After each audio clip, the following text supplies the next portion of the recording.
Hola, buena tarde. Hoy vamos a hablar del capítulo 9 del libro de las teorías de la sociedad y en este capítulo vamos a hablar sobre el enfoque fenomenológico que le da este autor que se llama Alfred Chatz. ¿Sí? Entonces, en esta corta presentación quiero presentarles un poco cómo es que él expone una de estas teorías a través de este enfoque y tratando de explicarles un poco lo que digamos, este autor nos dejó en torno a todo digamos, toda esta teoría social.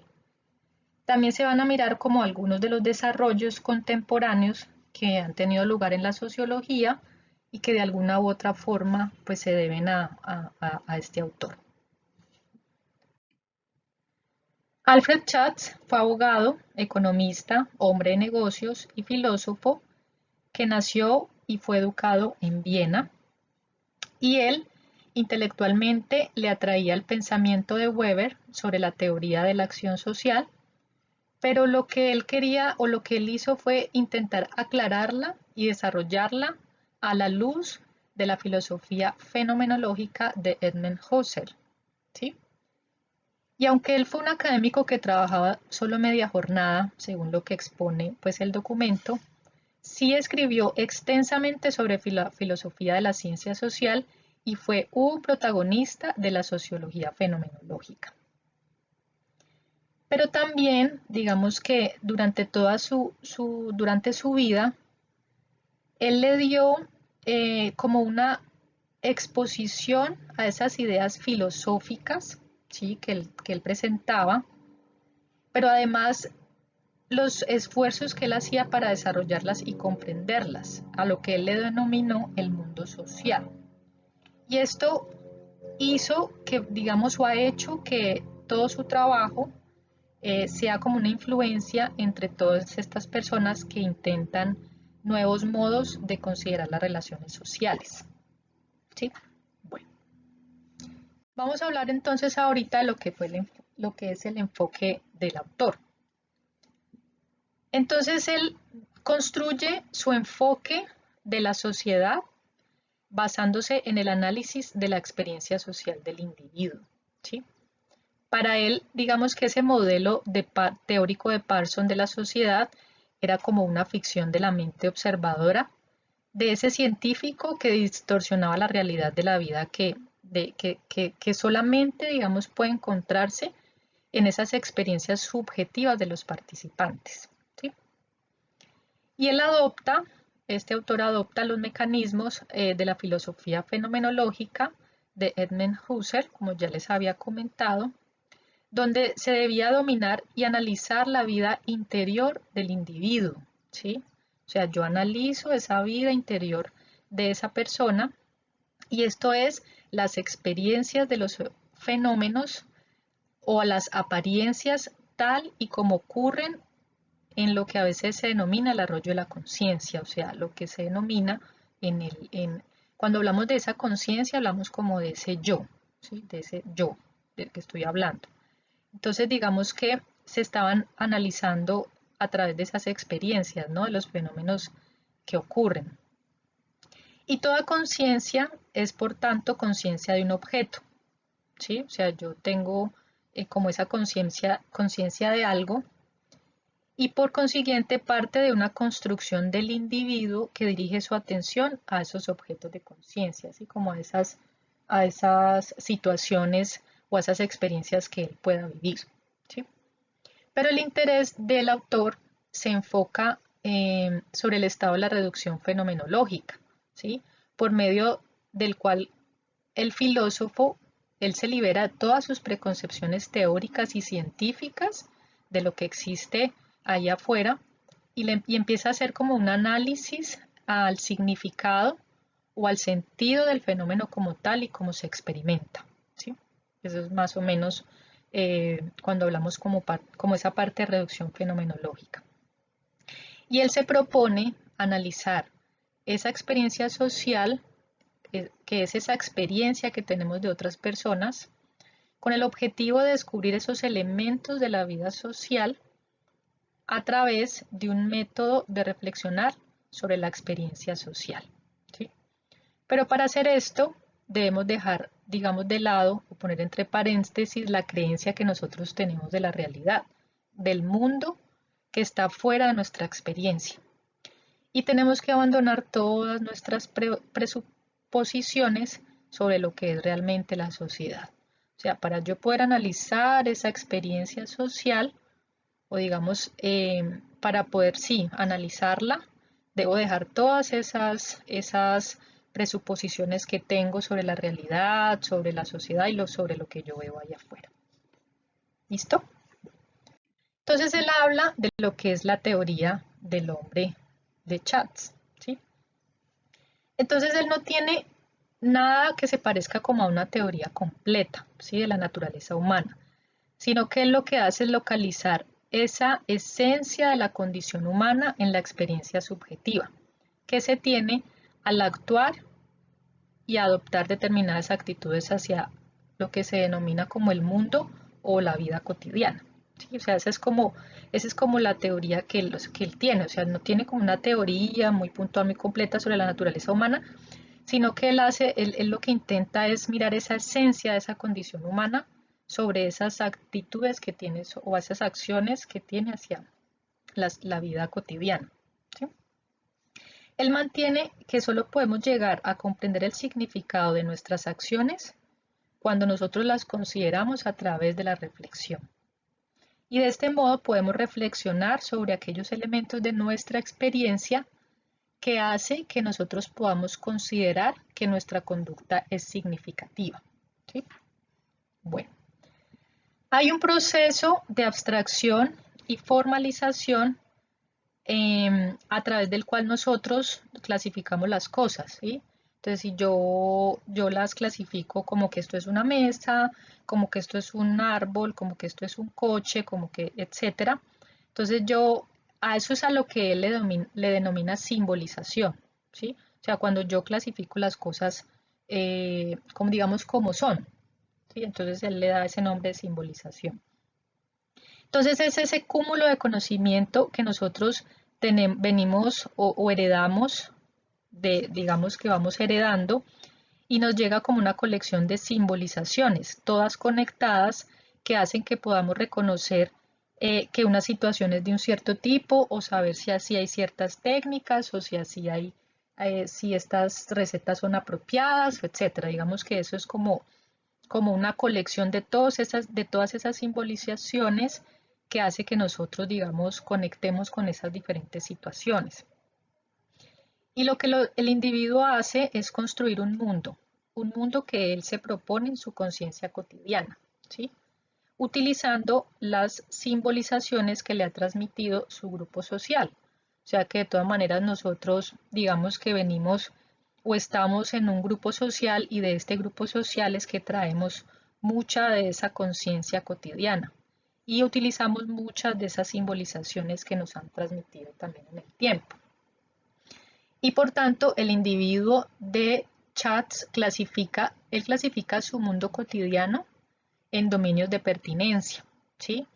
Y esos dominios, digamos que el principal son los objetos y los acontecimientos inmediatos que él puede percibir y que él espera también poder cambiarlos, ¿no? Pero son los que él percibe de la sociedad y el principal pues que son los objetos.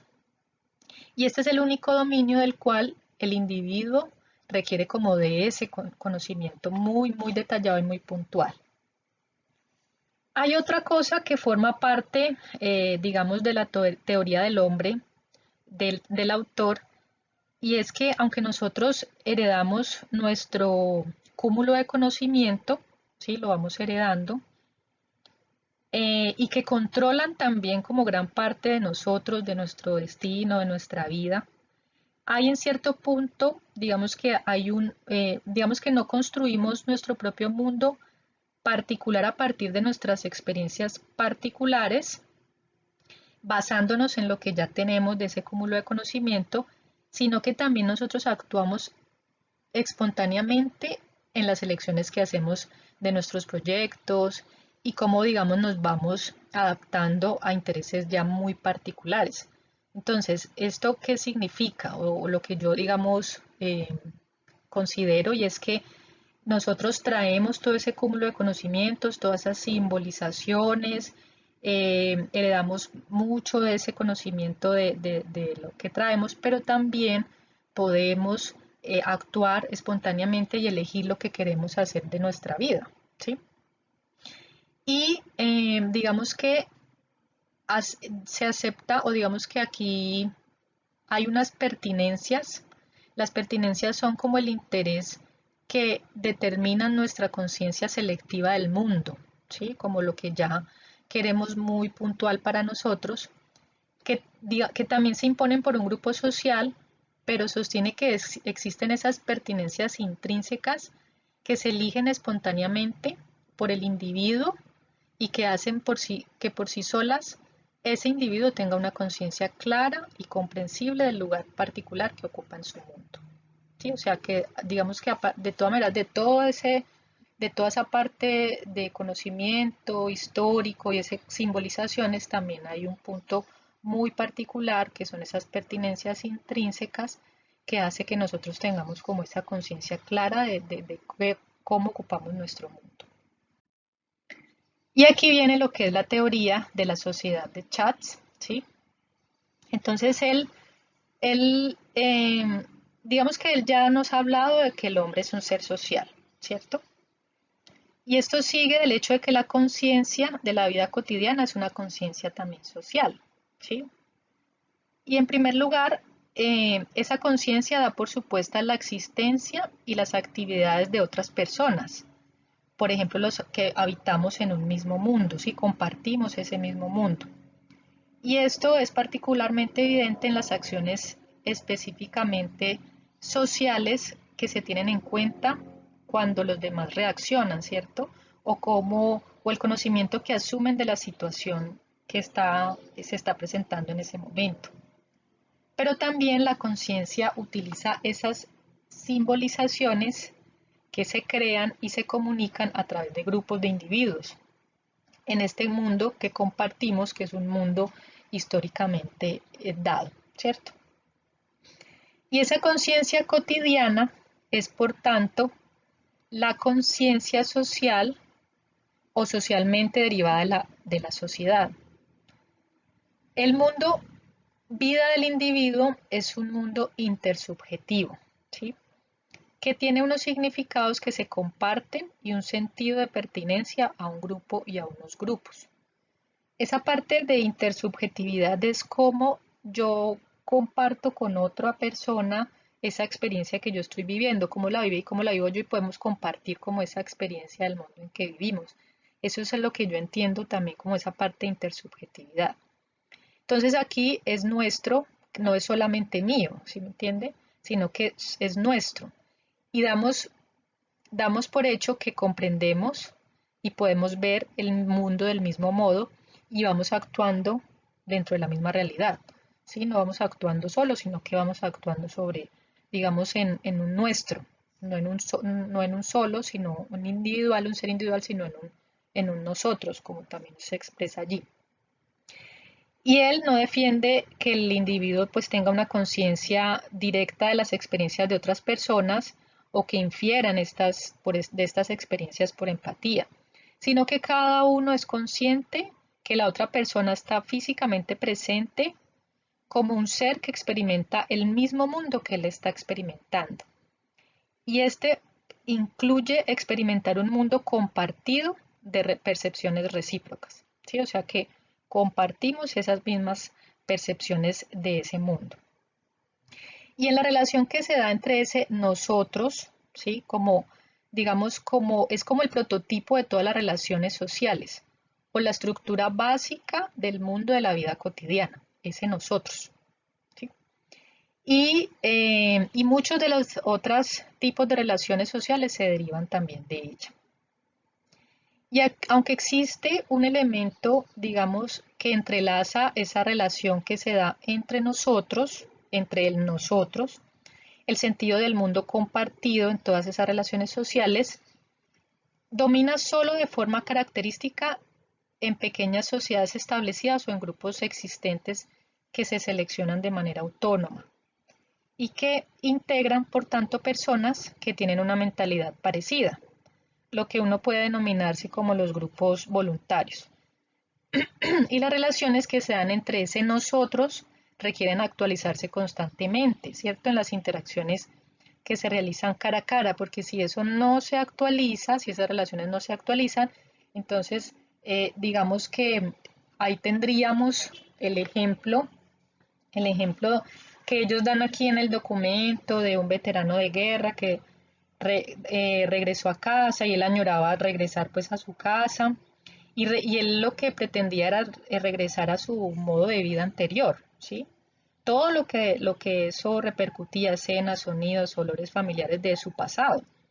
Pero cuando él regresa, descubre pues, que todos esos recuerdos quedaron atrás, porque todos los que quedaron en casa ya tenían otro tipo de relaciones, donde él ya no era como, o sea, ya no eran para él accesibles, ¿cierto? Ya no tenían como el mismo sistema de pertinencia, ya no encajaba fácilmente en esa estructura que ya se había conformado mientras él no estuvo. Entonces, por eso dice que eso debe actualizarse constantemente. Y también poner el ejemplo que si un extranjero llega a un grupo, una sociedad, ¿sí? Digamos que él nunca puede asumir que de una lo van a aceptar porque allá hay unos modos de forma, él tiene que empezar a adaptarse a esa sociedad o a esa comunidad o a ese grupo, ¿sí? Entonces él tiene que empezar a construir esas relaciones para poder adaptarse fácilmente, ¿sí? Y esto lo que hace es distanciarlo de los miembros de ese grupo y se convierte como, pues digamos que en un objeto de sospecha, hasta tanto, digamos, él no se haya integrado a ese grupo, entonces siempre seguirá siendo él, ¿sí? Y nosotros seguiremos siendo el nosotros. Y hay otro punto importante que son las simbolizaciones que se derivan socialmente, que nos proveen de soluciones estándar a problemas estándar, ¿sí? O sea, ese cúmulo de conocimiento tiene como unas recetas que están aprobadas por esa sociedad y que sirven para enfrentarse a esos problemas recurrentes. Y estas simbolizaciones se absorben, digamos que a través del lenguaje y del conocimiento institucionalizado de esa sociedad. O sea, digamos que allí es donde se van, a través de ese lenguaje y de ese conocimiento es que esas simbolizaciones van dándose pues unos con otros. Y allí pues en esta teoría habla un poco también de lo que es la conciencia cognitiva de las relaciones. Depende de unos tipos ideales extremadamente abstractos que se hayan desprovistos de los detalles personales o de los escenarios históricos, ¿sí? Entonces nuestras relaciones pueden ser directas, que son cara a cara, bien sea en el pasado o en el presente, o pueden ser indirectas por contemporáneos nuestros coexistentes que no conocimos, que no conoceremos de nuestros antepasados o sucesores, ¿sí? Entonces digamos que están esas relaciones, las de cara a cara, que es la directa, y las indirectas, que es de nuestros antepasados. Y esta suma de estas relaciones que se dan entre ellos o indirectas, digamos que componen también la totalidad de la sociedad, porque es allí, digamos, que lo que se ha pasado, sucedido con nuestros antepasados o nuestros antecesores, pues es todo lo que se ha ido, todo ese cúmulo de conocimientos y esas simbolizaciones es lo que se ha ido dando a lo largo de la historia, es lo que nosotros vamos trayendo. ¿Sí? El análisis que hace el autor sobre la conciencia cotidiana, y es que los individuos no solo tienen un sentido definitivo de pertenecer a varios grupos, sino que también tiene una teoría social que ha sido desarrollada en una sociedad como un sistema de roles e instituciones, donde también deben irse adaptando, ¿sí? O sea, donde cada uno de nosotros debemos irnos adaptando dependiendo de ese sistema de roles e instituciones. Y esa idea abstracta de la sociedad, en primer lugar, es un producto cultural común y no es un esquema científico que se encuentre como separado de ella, ¿sí? Y este mundo social, que es objetivo y que es simbólico, aunque digamos que sea vital para que uno pueda desenvolverse en la vida cotidiana, también se separa un poco de la realidad de la experiencia, de esa experiencia social que también es fundamental para la interacción social cara a cara, ¿sí? Y es básica para la vida del individuo. Schatz enfatiza también la idea de las realidades múltiples, porque nosotros vemos nuestro mundo según nuestros diferentes esquemas. No podemos asumir, por ejemplo, que nuestra realidad religiosa es la misma que nuestra realidad estética o etcétera, ¿sí? Hay una división que existe entre la experiencia cotidiana y esa actividad científica. Porque la primera es como práctica, ¿sí? Esa realidad es como práctica, mientras que la segunda es una búsqueda detallada de esas explicaciones, ¿sí? Más o menos es como yo lograba como comprender en ese sentido de esas realidades múltiples, ¿no? Que la experiencia cotidiana, que es lo más práctico, y la otra ya es como esa parte científica, que es la búsqueda de esas explicaciones. Pero en las ciencias sociales, lo que son las abstracciones y las objetivaciones de la vida cotidiana, también se aceptan como base de esos estudios científicos de la sociedad. Y dentro de ellas, estas simbolizaciones también se utilizan para propósitos diferentes, por ejemplo, como para observar más que para cambiar la realidad social. O sea, yo puedo observar esa sociedad y no solamente intentar cambiarla, sino poder observarla. Entonces, el objetivo es interpretar también esos tipos de realidad social particulares que no tienen una implicación práctica, aunque el método sea, digamos, una extensión en donde los actores sociales se comprenden entre sí en esa vida cotidiana, sino que ese producto final se caracteriza como un constructo de constructos, que tiene como última referencia el significado que la vida social tiene para esos actores y para esas personas, pero implica sacar estos significados fuera de su contexto y materializarlos con el fin de descubrir o de establecer una representación, digamos, consistente y coherente de una sociedad como sistema.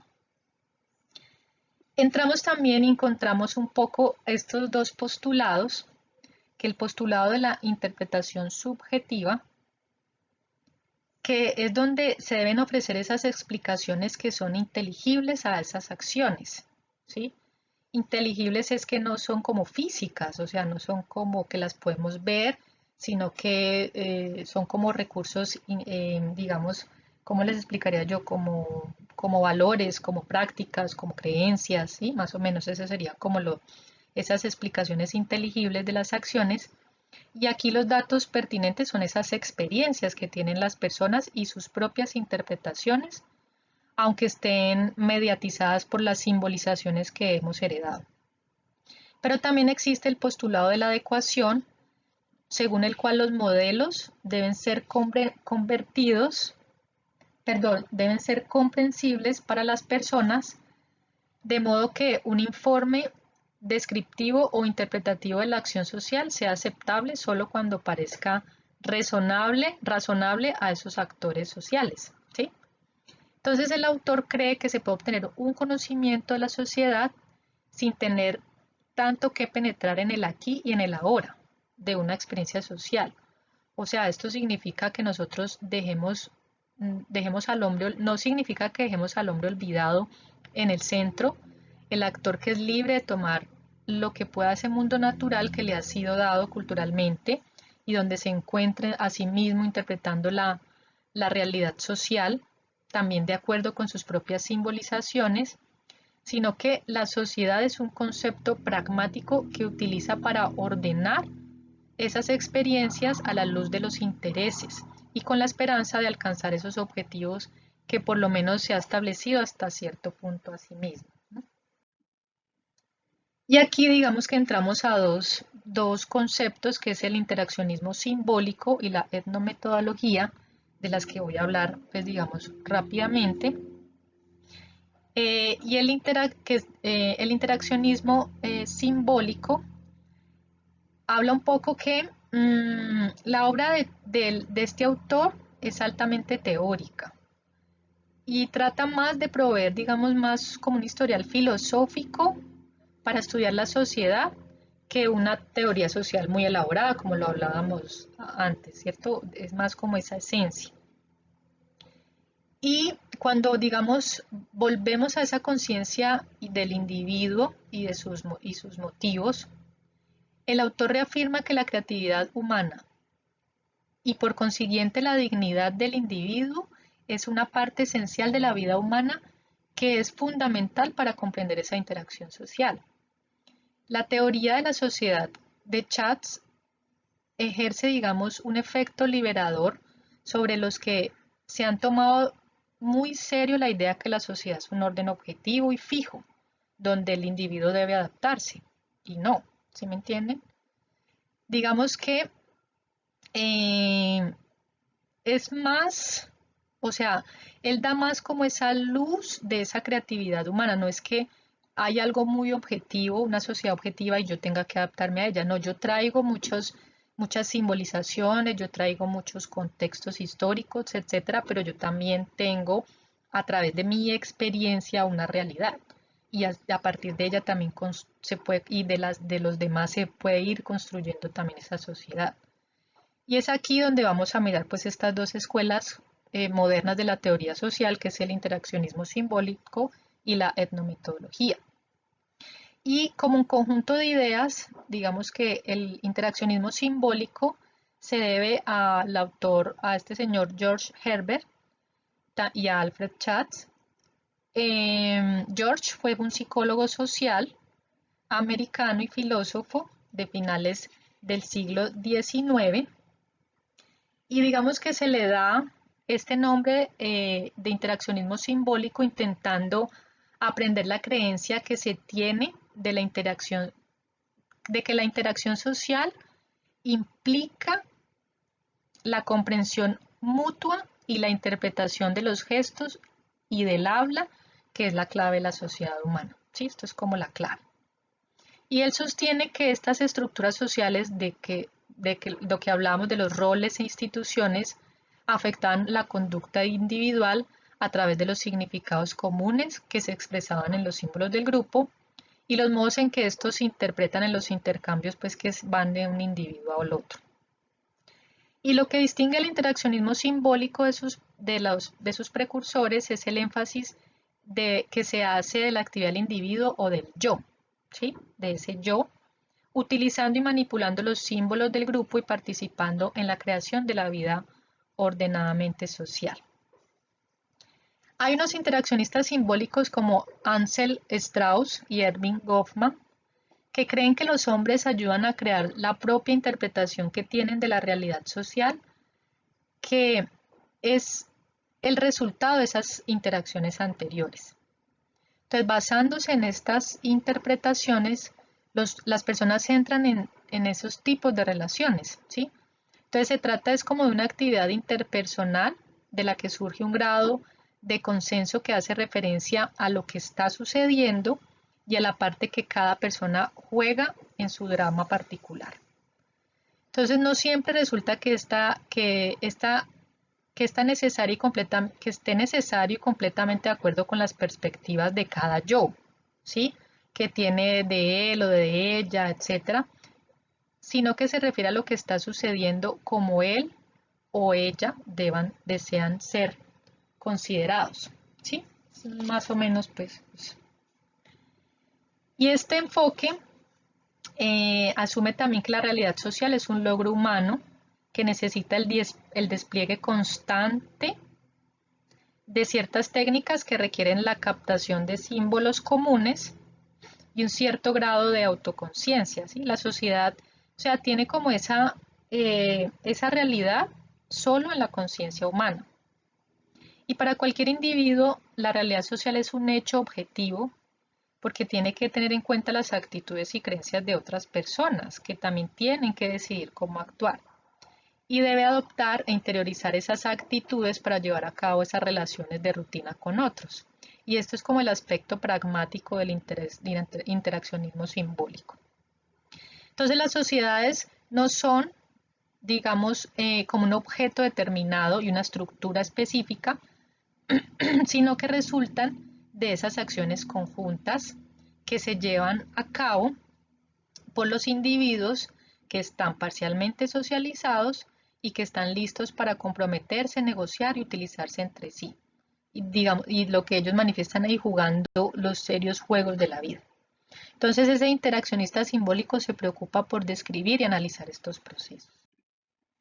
Y aquí viene lo que es la etnometodología, que digamos que es un poco, se sostiene que existe poca coincidencia de significado, ya que un participante o conjunto de participantes pueden considerar una situación que no equivale al significado que tiene para otros, ¿sí? Que también son similares a ellos. Entonces ellos intentan quedarse tras los significados de las situaciones que se han aceptado de una forma que es consciente respecto a las comprensiones que se presuponen en las perspectivas de los participantes sociales que están explicadas detalladamente. Y eso implica que tengan que hacer un estudio detallado de esas suposiciones impensadas de la vida cotidiana. El nombre real pues, de la etnometodología fue inventado por Garfinkel para describir el compromiso con el estudio empírico del razonar práctico, de cómo las personas dan sentido a lo que les sucede en las interacciones sociales, y particularmente cuando hablan entre sí. Y él sostiene que en los intercambios sociales estamos intentando descubrir esos patrones de pensamiento de aquellos con quienes interactuamos. Y este es el contexto en el que se construye nuestra noción de la realidad social. Entonces, esto significa que el etnometodólogo piense que no hay nada en común entre las situaciones que se dan, sino que le preocupa es descubrir esas diferencias que existen entre esos significados en contextos diferentes. La etnometodología también es de hecho tan significativa tanto por sus métodos como por sus doctrinas. La recolección que se hace de la información experimental y de primera mano le da también pues esa parte de reputación científica, pero el énfasis que se hace sobre lo particular como opuesto a lo general y el enfatizar esa relación del orden social en circunstancias diferentes lo aparta de las preocupaciones de las teorías tradicionales de la sociedad. Y los etnometodólogos se mueven también muy rápido del punto en el que indica que las ideas de las que dependen las relaciones sociales solo existen en las mentes de los seres humanos, a la conclusión que está lejos de ser evidente y que indica que la realidad que tratan estas ideas dependen completamente de lo que piensen en realidad los seres humanos, y no. El hecho de que estas relaciones sociales involucren ese pensamiento no implica pues que sean, pues, digamos, como ficciones. Y tanto el interaccionismo simbólico como la etnometodología son plausibles cuando identifican algunos procesos de interacción que forman la cultura humana considerado como un conjunto de valores y normas que se comparten y parcialmente que siguen abiertos a la modificación y manipulación de individuos particulares en circunstancias particulares. Y digamos que estos fenómenos son fundamentales en la naturaleza de la sociedad humana. En particular, la etnometodología es convincente cuando critica la idea funcional estructural de esa sociedad, ¿sí? Como una realidad objetiva que engulle al individuo a sus operaciones holísticas. Entonces, como teorías de conjunto, sin embargo, también siguen siendo incompletas, porque no tienen en cuenta el surgir y resurgir de ciertos patrones sociales que también son similares y que surgen también de esas interacciones de los individuos que intentan darle sentido y moldear sus propias vidas particulares. Dándole como una conclusión final, digamos que los significados se constituyen en la conciencia del actor social, ¿sí? Especialmente gracias a las vivencias que se tienen de la vida cotidiana, de manera que esa constitución de ese significado solo cobra sentido en las relaciones sociales que se establecen en los diferentes actores. Y esos significados pueden ser conocidos por quien los construyó. Sin embargo, los significados también pueden ser interpretados por dos o más personas que se proponen también proyectar acciones comunes desde sus particulares conciencias. Pues con esto quiero darle fin a la presentación, los 35 minutos que tenía más o menos proyectado. Espero pues que haya sido, bueno, algo más o menos claro de la teoría de este autor y pues muchísimas gracias.